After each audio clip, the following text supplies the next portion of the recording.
Assalamualaikum warahmatullahi wabarakatuh. Bismillahirrahmanirrahim. Alhamdulillahirrabbilalamin. Pada kesempatan ini kita akan membahas beberapa bahasan di antara tentang psikoterapi sufistik. Jadi lebih spesifik ke psikoterapi sufistik ya, karena ini kaitannya dengan mata kuliah tasawuf, medis dan healing. Terus kemudian pengobatan spiritual. Ini di sini dibedakan antara psikoterapi sufistik dengan pengobatan spiritual ya. Kalau sufistik itu kan sudah jelas identik dengan agama Islam. Tapi kalau pengobatan spiritual itu kan masih umum. Artinya bisa saja pengobatan spiritual itu terjadi di agama-agama lain. Di agama Hindu, agama Buddha, ataupun bahkan agama Nasrani sekalipun, itu mereka juga ada pengobatan-pengobatan spiritual ya. Tetapi nanti kita lebih mengkajinya ini di dalam pengobatan spiritual dalam konteks agama Islam ini. Terus kemudian tentang fungsi dan tujuan psikoterapi sufistik itu seberapa. Artinya kita melakukan psikoterapi sufistik itu tujuannya apa, fungsinya apa. Itu tentunya itu ada manfaatnya. Dan bentuk teknik psikoterapi itu seperti apa saja nanti kita bahas di sini. Sebelum masuk lebih jauh, kita perlu mengetahui terlebih dahulu tentang psikoterapi. Itu memang psikoterapi itu kan banyak penafsirannya, karena istilah psikoterapi ini seringkali dibawa juga di dalam metode-metode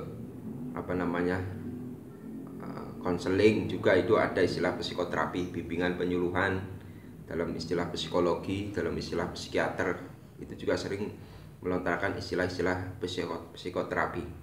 Nah, dari berbagai perbedaan yang ada itu kita bisa dekati paling tidak dari asal-usul kata itu ya, psiko dan terapi. Nah, ini psiko ini memang sesuatu yang bersifat kejiwaan. Sesuatu yang bersifat kejiwaan atau sesuatu yang bersifat kebatinan. Ini kan adalah sesuatu yang abstrak, artinya tidak terukur. Beda dengan fisik.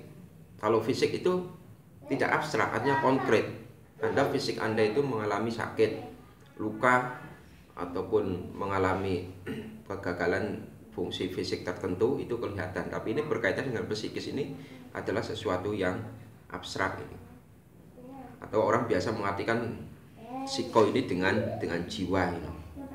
Nah, maka konsen pada psikoterapi ini lebih kepada penyakit-penyakit yang berkaitan dengan masalah kejiwaan. Masalah kejiwaan.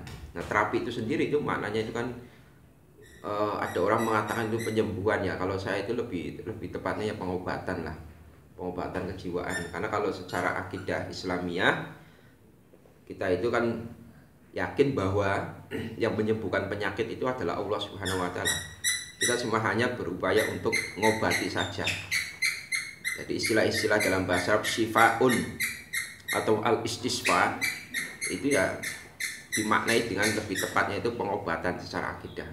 Karena kalau penyembuhan itu kan seolah-olah manusia sendiri itu yang punya kemampuan untuk menyembuhkan. Jadi ini psikoterapi ini adalah upaya-upaya pengobatan terhadap kondisi-kondisi psikis yang itu dirasa bermasalah.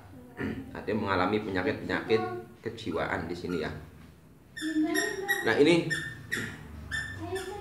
di samping psikoterapi ini juga bisa digunakan untuk penyembuhan penyakit jiwa ataupun penyakit mental. Juga ini dapat digunakan untuk membantu mengembangkan integritas kejiwaan seseorang agar jiwanya itu tetap sehat, sehingga dia mampu menyesuaikan diri secara efektif. Artinya kadang-kala ada orang itu dia memang secara kejiwaannya itu kan tidak bermasalah, tapi dia mengalami persoalan dalam masalah sosial sehingga dia tidak bisa berinteraksi sosial dengan baik.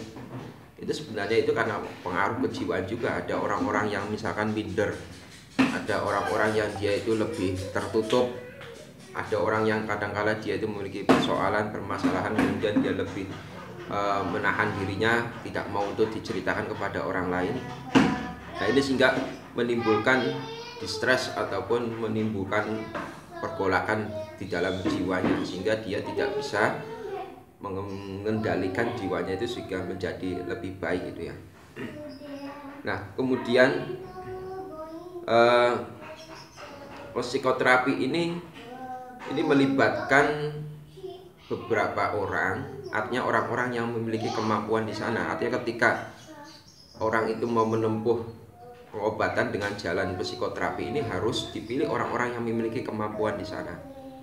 Dan si pasien ini juga harus punya keyakinan, artinya keyakinan berdasarkan keilmuan orang yang akan mengobatinya ataupun juga keyakinan berdasarkan kedekatannya itu.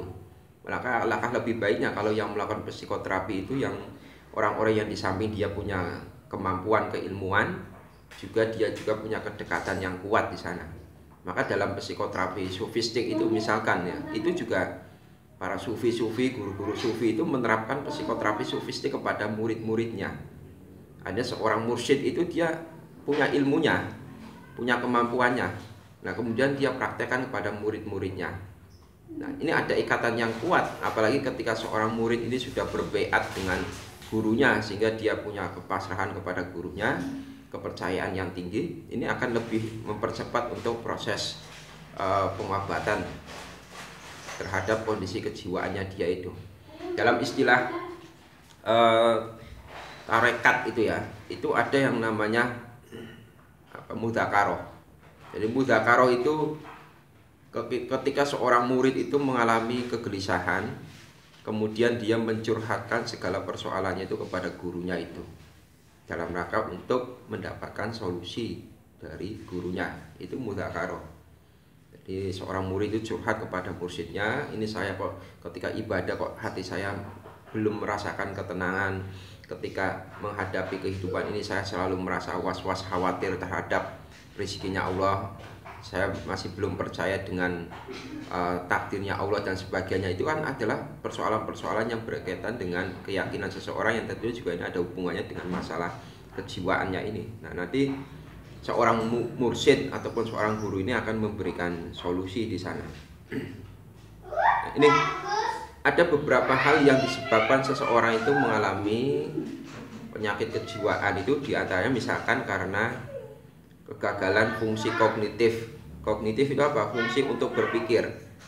Artinya dia tidak bisa berpikir secara bijak, tidak bisa berpikir secara tepat sasaran. Misalkan dia menghadapi sebuah masalah ataupun persoalan, nah, dia tidak mampu untuk berpikir untuk menemukan solusi dari persoalan yang dia hadapi, sehingga kemudian muncul tekanan-tekanan di dalam dirinya, tekanan kejiwaan di dalam dirinya, yang tentunya ini kalau misalkan sampai pada taraf yang tinggi itu akan menimbulkan masalah yang serius.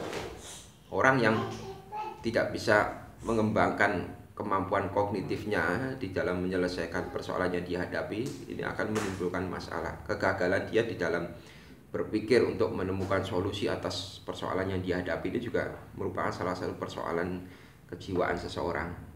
Terus juga fungsi efektif, kegagalan fungsi efektif ini ketika penderitaan yang dialami ataupun kehidupan emosi yang tidak menyenangkan. Artinya dia menghadapi situasi, kondisi-kondisi yang membuat dirinya itu tidak nyaman.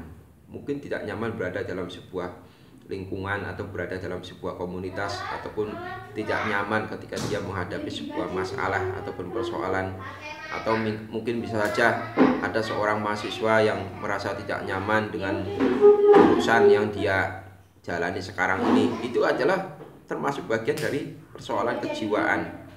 Nah, ini saya harap juga Anda tidak mengalami hal ini. Artinya Anda sebagai mahasiswa ilmu tasawuf ini ya, Anda sudah betul-betul nyaman, Anda sudah betul-betul mantap, yakin dengan jurusan ilmu tasawuf ini. Kalau misalkan Anda masih mengalami keraguan, itu